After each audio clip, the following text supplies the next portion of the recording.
Hi all, I have another instructive historical game to show you. Ilya Shumov was playing against Ignatz von Kolisch. A little bit of history for those that don't know about Kolisch. He was born in 1837 in Petersburg, which is now Bratislava in what is now Slovakia. From the period 1859 to 1867, this game is placed in 1862 by the way, he was one of the top 5 or 6 players in the world. He had defeated Horowitz in a match and also Barnes, and he'd also drawn with Anderson in a match. So +5, -5 in one draw. This was in 1860, 2 years prior to this game. And he'd also challenged Morphy for a match at one point, but Morphy had retired and declined to play.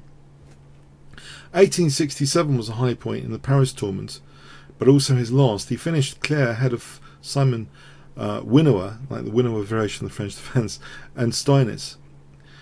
And then he retired from active play, opened a bank in Vienna in 1871, and within 10 years became a very wealthy man. He continued to support chess by financing the great tournaments of Baden-Baden 1870, Vienna 1873, Paris 1878, Vienna 1882, and London 1883. So he did a lot for chess. Let's have a look at this game. E4. He played E5, knight f3, knight c6, bishop c4. We have Gyoko piano for the moment. White castles, knight f6, d4. Now, this already presents a kind of dilemma for black. He has to give up, really, this is the best move, to give up the dark square bishop. If he plays knight takes d4, then knight takes e5 is unfortunate. So giving up the dark square bishop makes it a kind of gambit for white here, for an aggressive position where he can actually activate his rook quite aggressively. Black plays d6, and after f takes, d takes, there's an unpleasant pin threatening to double the pawns. Now the first kind of resourceful move is played queen e7. It threatens actually queen c5, which hits that loose bishop, and that would mean that there's a discovered check on g1. I'll give you an example. Say in this position, after queen e7 is played, we have the move b4, but if instead a4, queen c5 is a real problem. For example here, double check against the king, and then we could just pick up the bishop actually. So white parries this queen e7 with b4, and yeah, you might think, why can't we just take that pawn? Let's have a look at just taking this pawn. Is this really, can we just take that? Actually maybe we can, but I think it was a speculative try from white. So anyway, black played bishop e6 instead. We have bishop takes f6, doubling the pawns, and now bishop takes here. We have f takes, inviting this check, queen f7. Now queen h4 hitting f6. Black again is very resourceful here actually. He just castles queenside, letting that go. If white dares take this, say with the queen, knight e2 check is really powerful. So king f2 we just take the queen, and king h1, this position we can just take here. And the back row's weak because yeah, there's a disconnection on the back row, so we've got to be careful about that sort of thing. So basically, yeah, f6. You might think, well, black castled. You might think, well, what about with the rook? Is that so bad? Again, this is better for black. Probably one of the better moves is knight e2 check again, and if king h1 check is winning. So king f2 is king f1 or king f2 are the only moves. But here actually there's a very good move in this line with queen d7, and that knight's immune. It's actually threatening knight f4. If it's taken, then there's big trouble for the white king, as you might suspect. There's very big trouble brewing for the white king there, with g2 being loose. So yeah, white didn't bother taking on f6 here. He played knight a3. And that pawn is now pushed. That f6 pawn, which was under fire, is now pushed.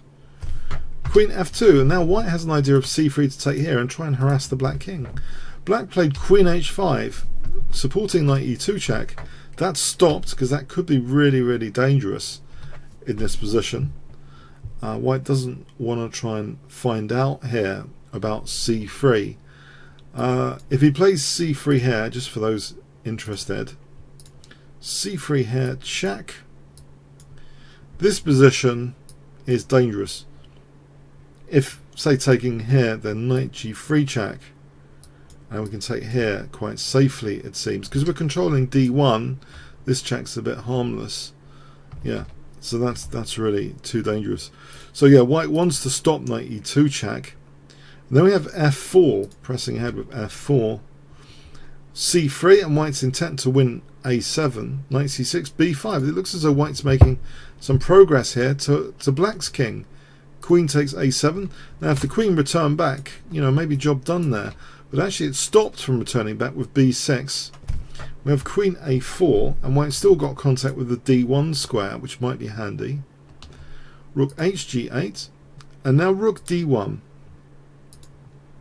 Now we reach a very critical position here, where there's actually quite a cute concept available in terms of a combination, a forcing move combination. I wonder if you can spot it. It'd be interesting if you can spot it.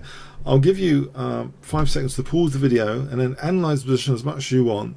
I wonder if you can find the winning sequence. There's actually a winning crushing combination here, which kind of, in a way, it forces a disastrous weakness of the last move, as I like to call it, but it's, or forcing a disaster of the last move. So you're encouraging a disaster of the last move. How can you do that with a neat little combination against white's king here? Okay.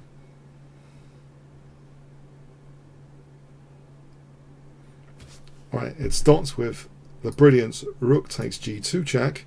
White has no choice. He doesn't want to go here because he gets mated. So he has to take that rook.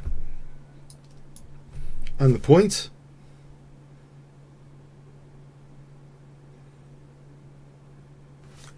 I wonder if you've spotted this. Queen e2 check. King h1. And the point.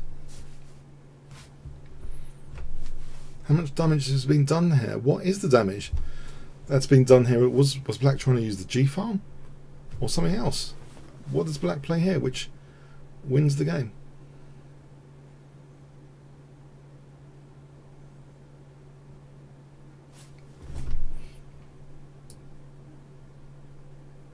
Whoa, threatening, mate. That's the one that causes a disaster of the last move here. Master of disaster, Kolisch, causing a disaster of the last move. White resigned. If rook takes, then queen takes is a nasty mate. Yeah. And you might think, hold on a sec, what about if black had played, instead of king h1 now, what if black had played king h3? In this case, we don't play rook d2, we play rook g8. Threatening queen g4 and queen h5 mate. And say white plays rook d8 to try and stave that off. Rook takes, and it's still crushing. We're threatening rook g8. It's an absolutely murderous position. If rook g1 to stop rook g8, check. Then we crash down to the second rank. And we're mating here. For example, here mate. Or here mating. So yeah, let's go back to the final position. Yeah, this is a really neat concept. Rook g2, I thought, and rook d2, really neat concept there for that combination. Hope you enjoyed it and got something out of it for your own attacks maybe. Comments, questions, likes, shares appreciated. Thanks very much.